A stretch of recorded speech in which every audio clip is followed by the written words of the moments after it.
ਆ ਲੈ ਵੀਰੇ ਯਾਰ ਮੈਂ ਤੁਸੀਂ ਰੱਖ ਲਓ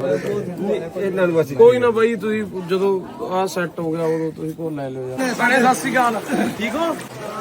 ਬਹੁਤ ਭੈਣੇ ਤੁਹਾਡੀ ਚੜ੍ਹਦੀ ਕਲਾ ਸੱਚੀ ਤੁਸੀਂ ਬਹੁਤ ਹੌਸਲੇ ਵਾਲੇ ਹੋ ਪਰਮਾਤਮਾ ਬਹੁਤ ਕਿਰਪਾ ਕਰੇ ਤੁਹਾਡੇ ਤੇ ਸਤਿ ਸ਼੍ਰੀ ਅਕਾਲ ਜੀ ਠੀਕ ਹੈ ਅੱਛਾ ਤੁਸੀਂ ਬਾਈ ਪਾਣੀ ਰੋਕਿਆ ਵੇ ਮਾੜੀ ਮੋਟੀ ਗਲੀ ਸੁੱਕੀ ਰੱਖੀ ਹੋਈ ਹੈ ਨਾ ਠੀਕ ਹੈ ਜੀ ਚਾਰੋਂ ਪਾਸੇ ਇਸ ਤਰ੍ਹਾਂ ਬੰਦ ਰੱਖਿਆ ਹੋਇਆ ਬੰਨ ਕੇ ਜਿਵੇਂ ਮਾੜੇ ਮੋਟੇ ਪਸ਼ੂ ਜਿਵੇਂ ਸੜਕਾਂ ਦੇ ਬੰਨੀ ਬੈਠੇ ਆ ਉਹਦੇ ਪਸ਼ੂ ਹੁਣ ਇਹਨਾਂ ਪਸ਼ੂ ਕਿੱਥੇ ਪਿੱਛੇ ਜਾ ਕੇ ਇਹਨਾਂ ਇਹ ਤਾਂ ਜੇ ਪਾਣੀ ਵੱਧ ਗਿਆ ਬਾਈ ਬੰਨ ਨਾਲ ਜਿਉਂ ਟੁੱਟ ਜੂ। ਤੁਹਾਡੇ ਪਿੰਡ ਦਾ ਕੌਣ ਆ ਜੀ ਮੇਨ ਬੰਦਾ ਸਰਪੰਚ ਤਾਂ ਪਿੱਛੇ ਹੈਗਾ ਆ। ਆ ਲੈ ਵੀਰੇ ਯਾਰ ਮੈਂ ਤੁਸੀਂ ਰੱਖ ਲਓ ਇਹਨਾਂ ਨੂੰ ਅਸੀਂ ਕੋਈ ਨਾ ਬਾਈ ਤੁਸੀਂ ਜਦੋਂ ਆ ਸੈੱਟ ਹੋ ਗਿਆ ਉਦੋਂ ਤੁਸੀਂ ਕੋਲ ਲੈ